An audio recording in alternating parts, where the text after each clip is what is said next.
In the previous episode, we saw the impact of the German occupation on the previously rich life of the Wels family. We saw how Rudolf, Ida and Martin sought comfort in the letters they managed to exchange with Tomáš in England and in their friendship with the Štifter family in Prague. But before long, they hear the worst possible news.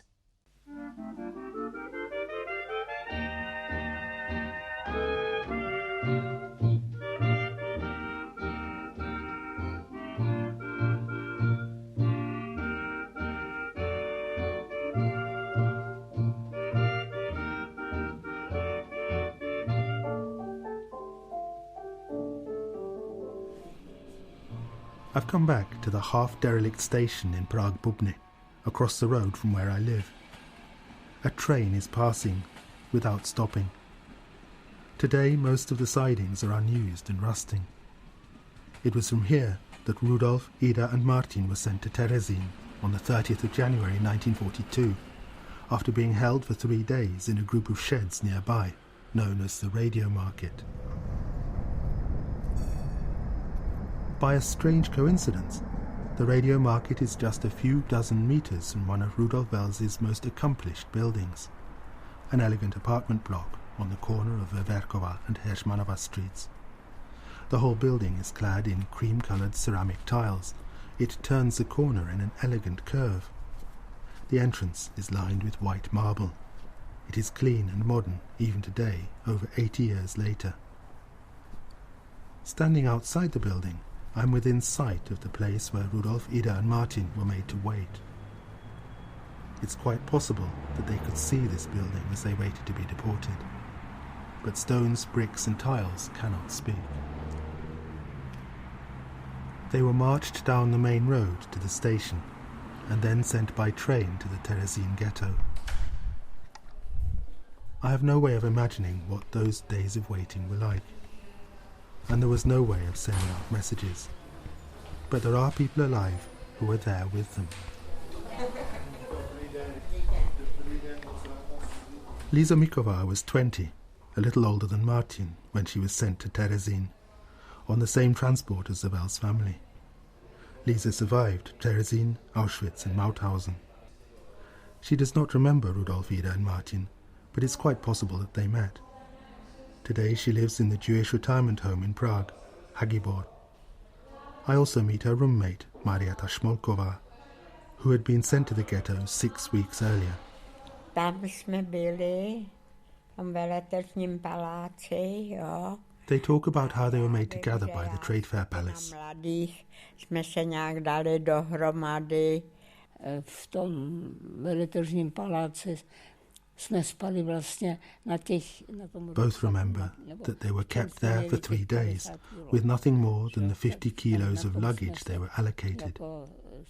At some points, their memories differ, such as whether they slept on mattresses or straw, for each is haunted by her own memory of the place. Šok to byl pochopitelně, ale nebyli jsme sami. Vy jste se dala dohromady s partou dalších mladších. Samozřejmě jsme se dali nějak. But both remember how the younger people tried to help the older ones. Těm starším. A pak se právě šlo v 5 stupech. Then they were walked in columns of 5, 1,000 people down Veletržní Street to Bubny Station. Passers-by watched. Co se to děje? The Jewish retirement home at Hagibor is quiet and modern and pleasant. After talking to Lisa and Marieta, I go out and sit on a wooden bench in the well-kept garden. There's a fountain nearby and different rooms with balconies around. Sage and rosemary are growing in the bed in front of me, and I'm reminded of the big rosemary bush that grew outside my own parents' kitchen window. Rosemary for remembrance. A small group of old men and women are sitting nearby in the sun, speaking a mixture of Czech and German, just like the Wels family. I'm also reminded of Rudolf and the retirement home he designed in Karlovy Vary. When I came in, I had to show the contents of my bag at the entrance. There is heightened security at the Jewish retirement home. Thank you for the card. Your good news brings us pleasure. Send our regards to our friends, the Stifters. We are holding up well. From Rudolf Wels, TN837V, Magdeburg Barrack, Theresienstadt, 30th of March 1942. To Dr. Josef Polacek, 8 Belgitska Street, Prague 12. Tell everyone that Martin and my wife are well. I talk to them every day. Send Tom our congratulations on his first wedding anniversary. With love from the Wels family. The 31st of March 1942. Dear Josef, our warmest thanks for every package. They reach us quickly and intact. We know that you will not forget us, and we are very grateful. There is nothing new here.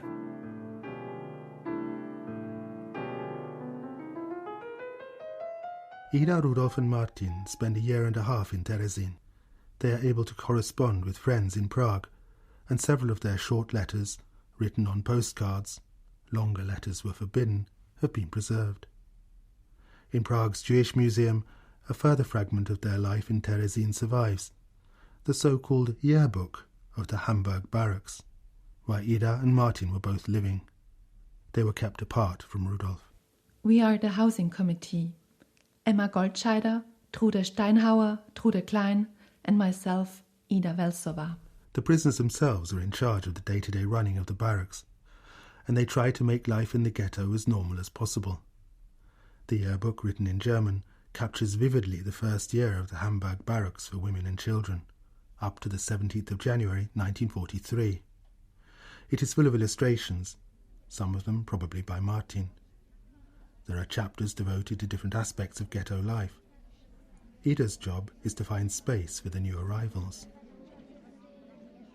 My home is my castle, 70 centimeters wide.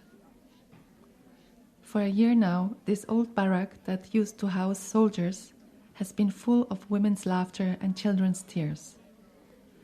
On 18th January 1942, the first women arrive in the Hamburg barrack.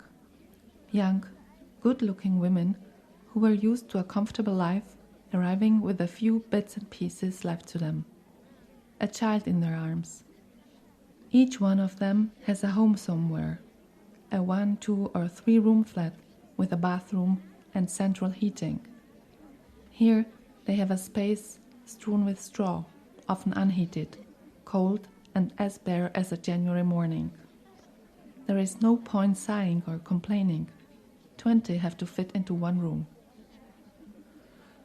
Our hardest task is to persuade the newcomers that it's at all possible to fit into 70 centimeters for living, washing and cooking.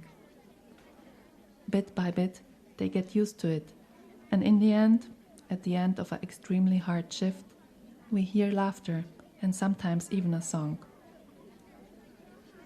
The first transports are leaving for Poland and are leaving huge holes in our barrack life. Old new friends leave. Thanks to our shared suffering, we make friends quickly. The gaps are filled by newcomers. Each newcomer is greeted with a certain suspicion. We're a bit jealous of them, that they had more time at home. But we try to house women with shared interests next to one another. And they quickly get used to the company here. That makes life bearable, with a hint of comfort. A little town is created, in one big building. The Jewish woman deserves our full praise. Once spoiled, but now full of patience and energy, strength and endurance, full of culture and humor. She bears her fate with courage.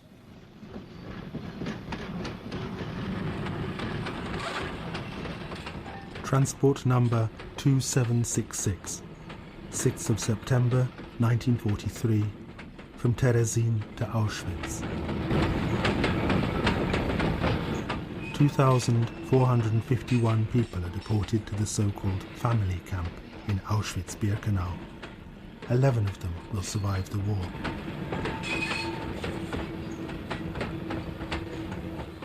Today we have started working.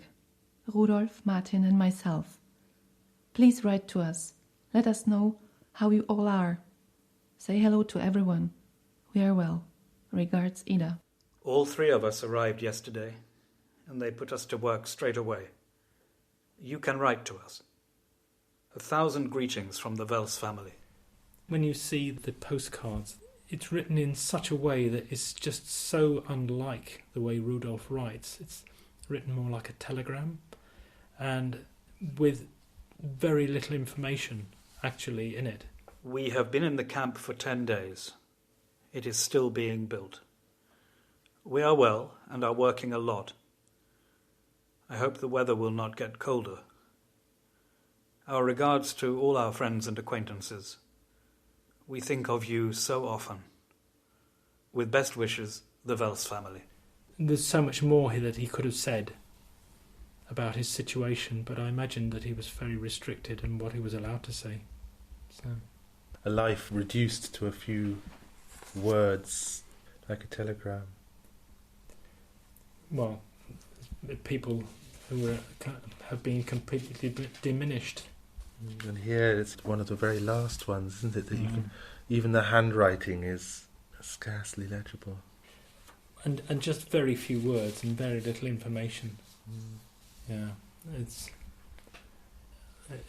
really actually quite hard to read from an emotional point of view. Make sure that our friends think of us often. We are well. Yours, Ida.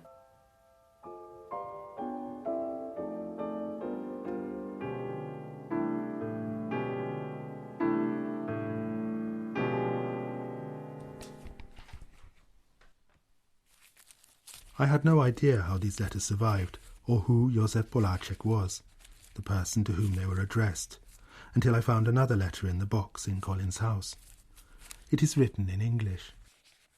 From Dr. Josef Poláček, Belgická 8, Prague, to Tomáš Wels, 2nd of November 1966. Dear Mr. Wels, I got acquainted with your parents in Carlsbad between 1926 and 1930. Only dimly can I remember you and your brother as little boys. By chance I met your parents in Prague in 1939. Your father was in a bad mental mood, in contrast to your bright-minded mother. Your brother was a very good-looking, handsome boy. One day in 1942 I heard that your parents had been sent on a transport. I got a few cards from them and tried to help them as well as I could. Near the end of the war, even I was sent to Terezin, and luckily survived. Some time ago, going through my war correspondence, I decided to destroy many letters of these terrible times. I found the cards of your parents from the concentration camps. I think that the enclosed cards are the last sign of your parents. I doubt that they were able to write to you in any way. Yours faithfully, Josef Poláček.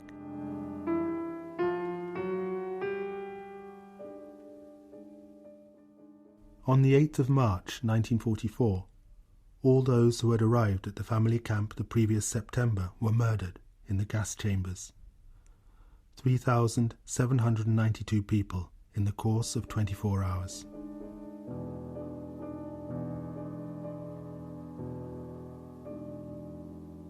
Martin, have you been up to something?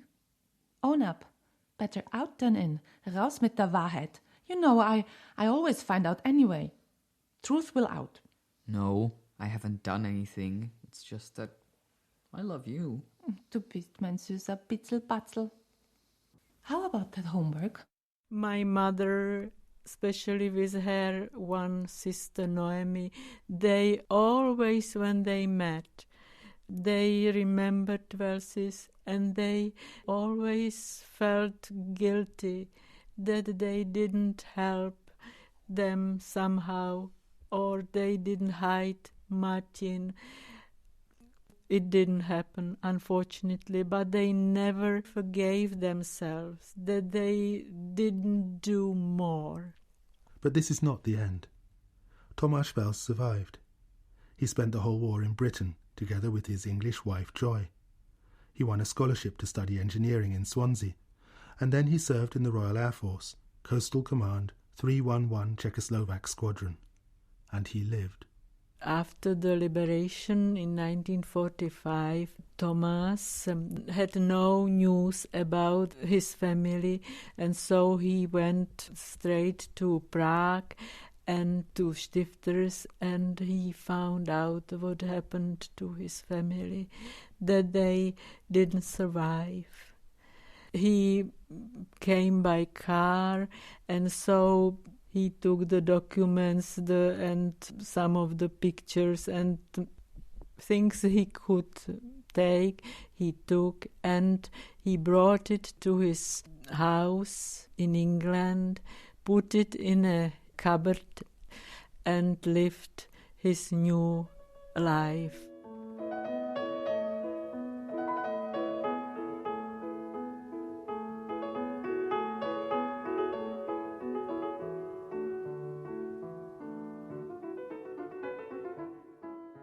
Tomáš did not talk about the past, but he took care to preserve all the family things that he had brought back from Prague.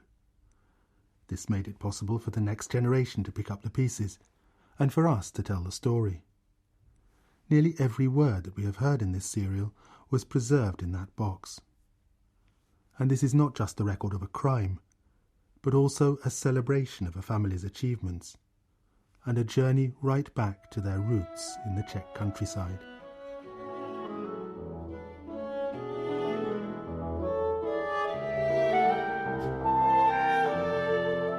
It was with his great-grandfather Šimon's memoir, Ubernatu, that Colin's search for his family began. Families have their family tree, which is a very thin description of what actually families are about. What the book did for us was actually made it so colourful. The real lives of people and what actually went on and how they thought and what they did.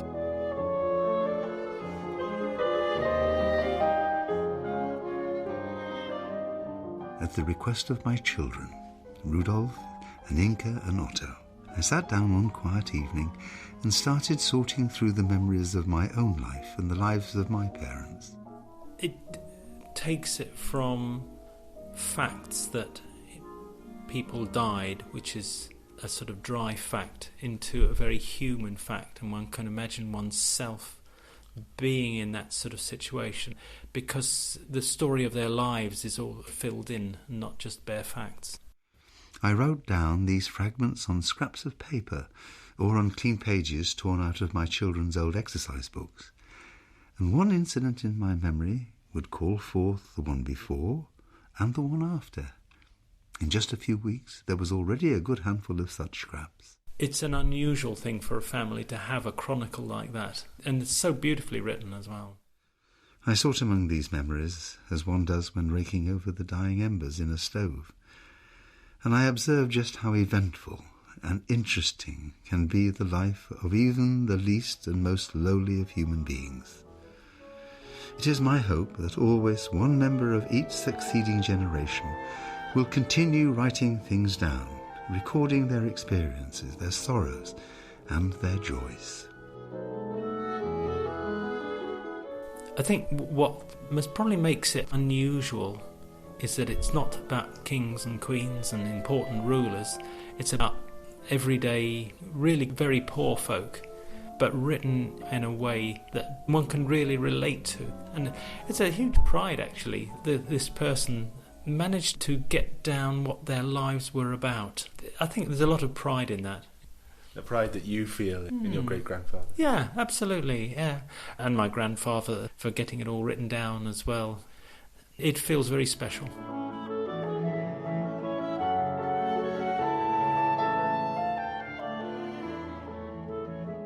As I've researched into Colin's family, I've realised more and more that this reconnection with the family's past is a two-way process. When the family was all but wiped out, a part of Central Europe's own memory was also lost. The fragments in Colin's box are also a missing piece of Czech history. Not long after Colin rediscovered the manuscript of Šimon's memoir, Jerry Turner's wife Alice travelled to Prague to visit her mother. This was in 1987, 2 years before the fall of communism. She decided to take a photocopy of the manuscript with her. While she was in Prague, she visited a close friend of hers, Zbigniew Hejda, who was one of the first signatories of Charter 77 and a publisher of samizdat literature. Anice asked him if he'd like to see the manuscript, and as usual he had lots of manuscripts to read, but he said leave it here. And the very next day, when Anice visited him, he said, "Leave this with me, it's an absolute gem, I want to publish it." So sometime later that year, we received a postcard from Prague with just the words, "Shimon's baby is here." For many years, my life to outside gaze appeared monotonous, but I am grateful for it to the great Providence. And remember, my dears, those of you who will be the continuation of my life, there is no light without shade, and there is no night so dark that it is not followed by the dawning of a new day.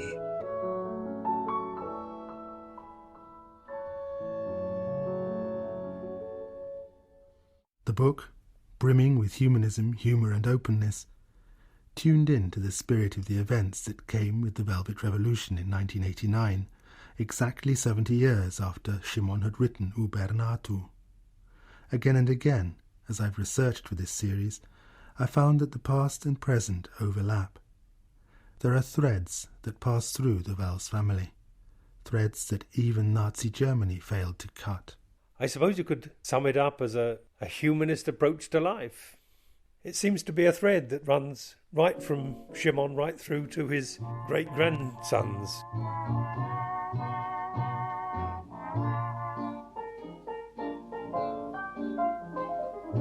Can we eat yet? Heavens no. Lunch won't be for another 3/4 of an hour. Martin, how about that homework? I've just been writing to Tom on that subject. It's been a while since we talked about that other remarkable book in the Wels family archive, Sancta Familia. In December 1938, on the eve of events that were to wipe out their world forever, Tomáš and Martin achieved something quite remarkable. They preserved something of the very essence of the world they lived in. Huh. It really isn't there. See? You rascal, you rogue, ragamuffin. Well, what can I do when Mom keeps moving things around all the time and then chucks everything in here? This place is such a mess. Just keep looking.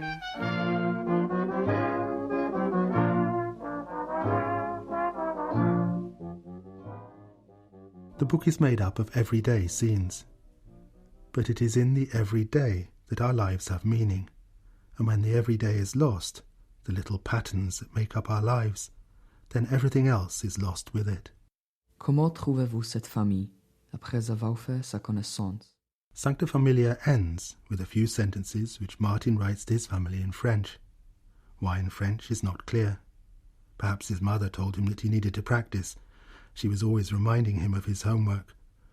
Or perhaps he had a feeling that the words themselves would enable him to travel, to be free. Or maybe the distance of a foreign language made it possible for him to touch on fears that it would be too painful to express directly in his native Czech or German. How do you find this family, now that you've got to know them? I think they are really nice and amusing. A father making jokes and losing all his authority, which really bothers him. A mother who tries to be educational, but is sometimes like a little girl. One son who is cunning, and another whom we only know from afar. It is a family full of harmony when everyone is joking together, but quite capable of tearing itself apart when a fight breaks out. A family as it should be. It is nothing to fear for the future, but let us hope that before long it will find a new place to live, to carry on this play in peace and quiet. The family. No word from Martin has reached us from Auschwitz, but 3 poems are preserved, written by a Czech girl of almost exactly the same age. Her name is lost, but we know that, like Martin, she was killed in the gas chambers on the 8th of March 1944.